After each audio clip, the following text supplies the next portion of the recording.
La science, c'est un écho vivant, rempli avec l'information. Il n'est pas statique, il n'est pas en place. Il fait pour évoluer comme une nouvelle information. Une affaire qui revient souvent dans l'histoire de l'humanité à travers le monde. Platon, Atlantis, ou soit un ancien égyptien dans le temple de Saïs. De trouver qu'ils ont discuté comment l'humanité, civilisation antique, disparaît par une période de grande inondation et aussi une grand diffé. Que tout ça une catastrophe là, cause la destruction de la civilisation prédiluvienne, ça veut dire avant qu'il y ait dans le déluge. Et il y a une représentation à travers le monde, exactement pareil. Montrez-nous que c'était un événement planétaire qui est documenté dans plusieurs cultures à travers le monde, incluant les habitants de l'île de Pâques d'après le Rango script. Et un nouveau récit de l'histoire qui peut écrire, parce qu'il y a une preuve qui peut gagner, n'est plus support ça l'histoire qui va nous raconter dans le passé là. Une nouvelle histoire qui commence. Nous besoin connaître quand nous sortis pour nous récits connaître quand nous peut aller. Si nous avons une illusion ou ça une fausse idée, nous ce qui nous était et comment nous arrivons là. Cette illusion là pour continuer à rythmer nous la vie et pour continuer dans le futur. Nous besoin comprendre la force qui est en jeu pour faire nous monde moderne.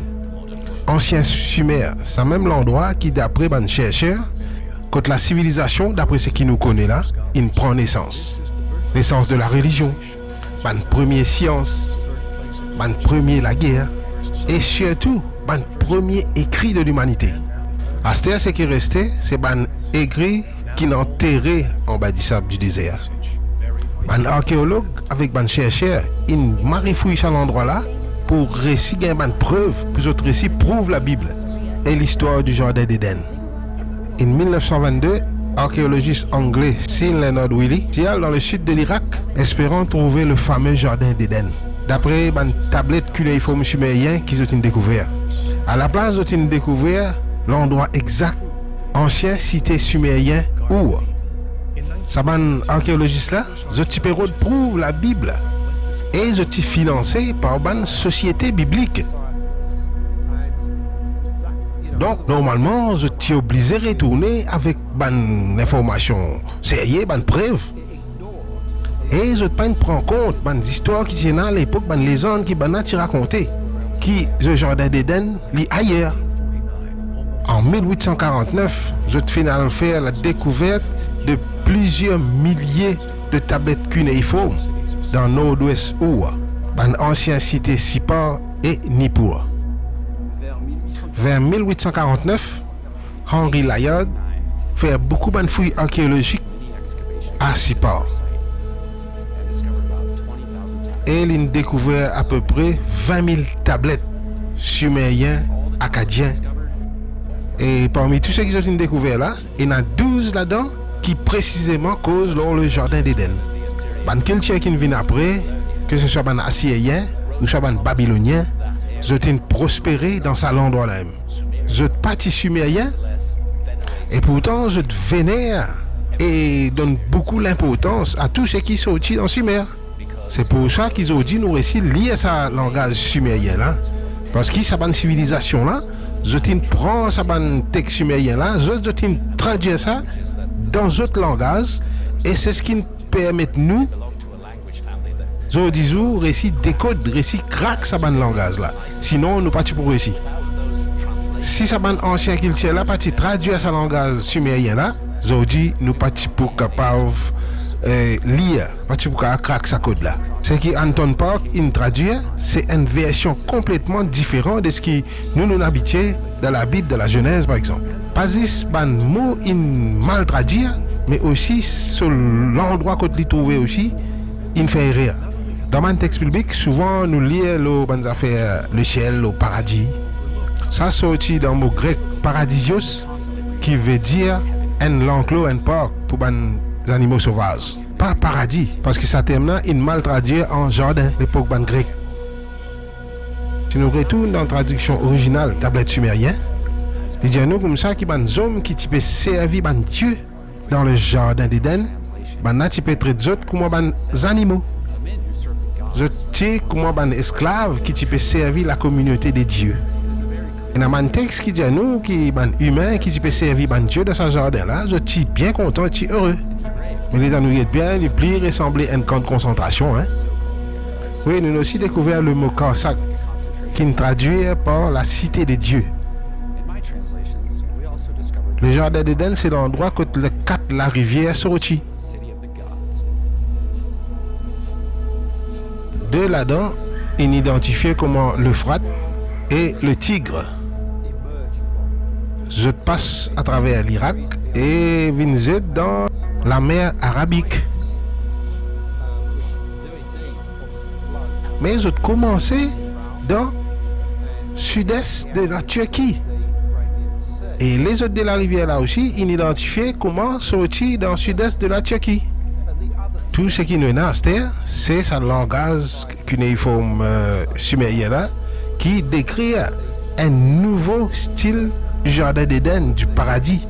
Anton Park Jano qui je te raconte la version sumérienne du jardin d'Éden et du paradis. L'étant un dieu sumérien, il arrive sur la terre.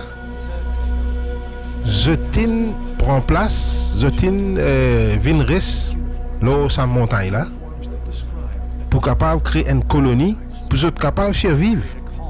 Man écrit Jano qui est dans la guerre galactique et ça tu peut impacter les autres planètes que Dieu était dans notre système et Zotin vient réfugier sur la terre. Il dit aussi qu'ils ont sorti depuis le système ban Pleiadians. Et là tu as la guerre qui est déclarée là-bas. Et Zotin Bizin quitté le talé et Zotin Vin trouve refuge sur la terre. Et Zot même qui commence change style la vie qui tient dans la terre à l'époque. Et là Zot pour créer une nouvelle condition de vie, une nouvelle créature, etc.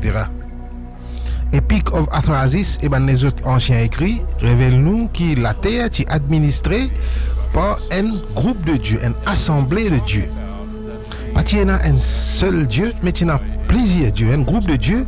Et pareil comme une organisation, il y a ce CEO, il y a ce président, il y a ce bonnes affaires.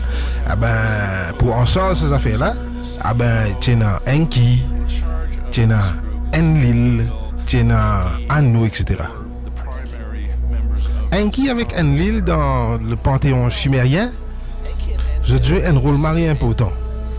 Enlil, comment dire, est dominé, il a un mauvais esprit, il est dangereux, et il n'est pas si content de l'humain, il n'est pas casse la tête à l'humain. L'humanité n'est pas importante pour lui. Après, nous avons Enki, le dieu de la sagesse, et lui, il est content de l'humain. Souvent, il intervenir en faveur des humains. Les humains, ils appellent les autres dieux. Mais en fait, je suis un humanoïde dans forme reptilien plutôt. Sa texte dans le jardin d'Éden là montre nous vraiment caractéristiques humanoïdes reptiliens, ça Dieu là. Nous estimons qu'à peu près Dieu là il arrive sur la terre environ 350 000 ans de cela.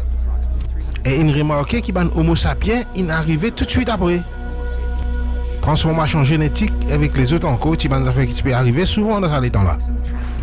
Des parties qui composent le mot Éden, c'est E qui veut dire home et Den qui veut dire la vie. Mais effectivement, vous n'êtes pas tout seul. C'est un humanoïde, un humain qui est déjà dans la terre. Mais qui est ça, un humain là? Il est très clair dans ma tablette sumérien qu'ils ont créé un humain, une race esclave pour servir les autres. Et le grand généticien, c'est tout le temps Enki. Nous travaillons avec un gène qui tient là, un primate, un grand singe qui tient là, un humanoïde. Et il transforme ça, il fait ça, il fait Nintis. Ça veut dire une race travailleur. Ce cas sans un génome humain, il a fait ça et quand il y a différentes affaires, il fait. Que tu peux un humain bien discipliné. Quand nous guettons d'après la tradition sumérienne, c'est un groupe de dieux qui crée humain et pas un seul. C'est un groupe de bon êtres qui est très très intelligent et qui est technologiquement très avancé.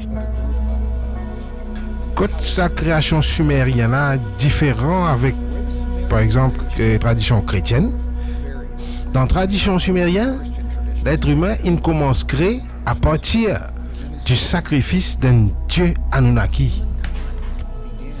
Un dieu de Sumer. Afin que ADN sa dieu là capable d'être mélangé avec des éléments de la terre pour créer le premier humain parfait comme nous. Ban texte nous qui ont prend ban gène de sa ban humanoïde là qui ont considéré plus inférieur à autres, qui appelle Kingu, une service d'audition pour créer nouveau humain qui nous connaît là. Ban chercheur comme Greg Braden, ils ont fait ban découverte bizarre hein, le ADN humain. Il a trouvé un changement qu'il fait dans le domaine chromosomes. Chromosome numéro 2, il amène plus la lumière là ça trouvaille là. Chromosome humain numéro 2, c'est même deuxième plus grand chromosome qu'il y a dans les corps humains. Il forme 8% ADN dans chaque cellule. Qui fait il y a un mystère parce qu'il paraît qu'il m'a dit il y a un changement, une fusion dans le chromosome qui déjà existait dans le primate et il mélange avec d'une façon très précise avec nos chromosomes et sa fusion là, ça place que ça une fuse là fait sa chromosome numéro 2 là vient un chromosome tellement spécial. Il est optimisé pour nous aujourd'hui et si nous calculons d'après révolution, d'après ce qu'il nous connaît, il est impossible parce qu'il s'est fait ça, pour ça il est arrivé. Nous trouvons qu'il arrive dans l'espace and flip, mais seulement normalement il prend des milliers et des milliers de millions d'années pour y arriver. Ça même qui donne nous la capacité, qui chose comment l'émotion, la sympathie, l'empathie, la compassion, l'amour, l'état conscient qui nous capable de guérir nous par nous-mêmes. Ah ben ça, impossible parce qu'il joue avec sa chromosome numéro 2 là. Et c'est le travail du grand maître généticien Enki. Et bien sûr, à tout moment, clandestinement, Enki est capable, sans un bonnes affaires dans un gène humain, il est capable, et vraiment secrètement, de modifier un humain de façon à ce qu'il nous comment nous était aujourd'hui. Parce que sinon, tu pourrais sa race esclave qui en l'île, tu peux rouler là. Et là, bien sûr, il y a une confusion, une guerre, parce que les autres dieux tournent contre lui. Parce que ce qu'il peut faire avec un humain là, au fait, un humain, il gagne la capacité de parler comme les autres. Un dieu. Il a la même capacité qu'ils ont qu'à connecter avec le deux là. Et là, un certain groupe humain, il commence à devenir indépendant. Et ça, comportement là, là, pas expect qui ça pour arriver. Et ils ont une gagne peur et ça est arrivé.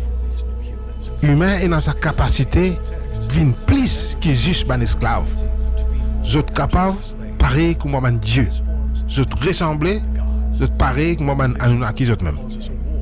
Et sa division là, il crée la guerre. Et ça même qui encore rythmé nous monde jusqu'à aujourd'hui. Et là, dans la Bible, avec dans le texte sumérien, nous tombons le nom Adam dans le jardin d'Éden. Une recherche intense il fait pour qu'on l'origine de ce mot-là. Chaque fois, nous pouvons get le lexique hébreu, mais en fait, c'est un mot sumérien qui veut dire animaux.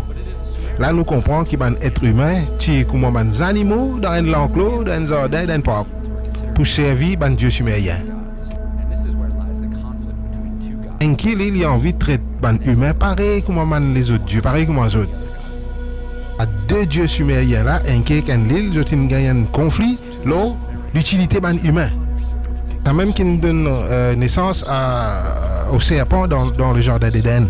Tout il commençait par l'origine du mot Satan, Satan en anglais. Satan dans le mot sumérien veut dire administrateur. Pendant des années, du monde ne reconnaît que ça mot-là saute. Mais c'est un terme sumérien qui veut dire administrateur. Très clair, un ancien lexique aussi montre ça. Enlil lui-même tue le grand Satan du jardin d'Éden, l'administrateur du jardin d'Éden. Dans un texte sumérien, souvent Enlil demande Enki à communiquer avec un humain, à intervenir avec un humain. Et c'est pour cette raison qu'il est un humain, il trouve Enki.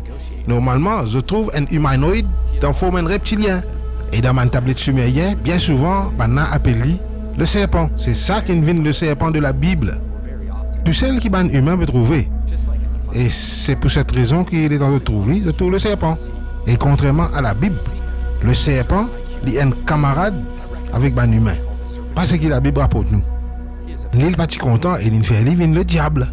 Dans un texte biblique, le serpent tente Ève avec une pomme de l'arbre de la connaissance du bien et du mal. Et Yahweh, dans la Bible, tu empêches les humains de manger sa fruit là. Et qui nous remarque d'après ce texte-là, c'est qui, version sumérienne, faire Yahweh, ou soit le Dieu biblique, vient le grand Satan, qui dans le texte sumérien, c'est Enlil. Et le serpent dans le jardin, comment Enki, qui en faveur d'un humain. Il est intéressant de noter que le serpent dans le jardin d'Éden, pareil comme dans la Bible, dans le texte sumérien, il vient vers la femme. Parce qu'il fait la femme, normalement, elle est plus accessible quand elle est tout seul dans le jardin. Et aussi, la femme, lui-même, maman de l'humanité. Donc, toute l'humanité peut sortir dans la femme. À cause de ça qu'il dit plus, comment dire, les tout bonnes femmes. Et là, Enki pour montrer à la femme le secret, faire des outils. Et dans le langage sumérien, appelle ça niche, qui veut dire aussi un zarb, un pied. Pour la première fois, un humain a la possibilité d'accès avec des côtés un outil. Ce côté fondamentalement bon pour qu'à servir les autres, et ce côté mauvais aussi pour qu'à défendre les autres, pour qu'à attaquer. Ouais, qui fait une envie de l'humain ça ban outils là, c'est qu'il a envie qu'ils autres viennent libres.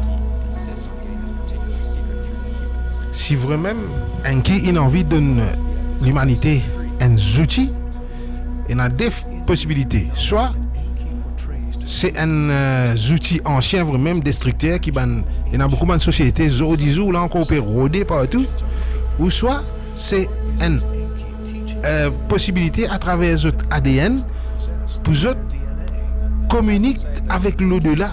Et Enki, tu focus intensément sur le futur de l'humanité. Qui pour arriver l'humanité, ça est important pour lui. C'est peut-être pour ça que Yahweh installe son propre règne, dit tout seul comme vrai Dieu, comme Dieu unique, pour empêcher les humains d'évoluer.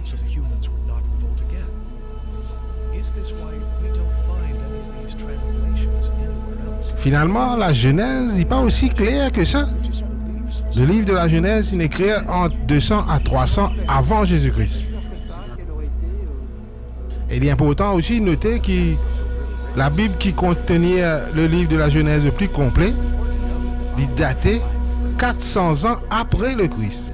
Ce qui fait nous comprendre qu'il est en train de chercher, tu peux compiler le livre de la Genèse. Je t'ai mis à faire un soit je garde des trois choses, après je tire des trois choses, pour refléter les autres réalités que les autres périodes mettaient, instaure les autres théories monothéistes.